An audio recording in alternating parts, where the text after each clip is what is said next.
Sfârșitul iernii de Vasile Alexandri, citită în limba română pentru LibriVox.org de Munteananda. Înregistrare făcută de Biblioteca Bucovinei I.G. Sbiera, Suceava. S-a dus zăpada albă de pe întinsul țării, s-au dus zilele babei și nopțile vegherii, câmpia scoate aburi. Pe umedul pământ se întind cărări uscate de-al primăverii vânt.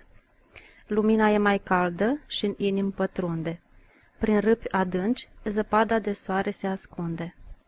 Pâraiele umflate curg iute șopotind și mugurii pe creangă se văd îmbobocind.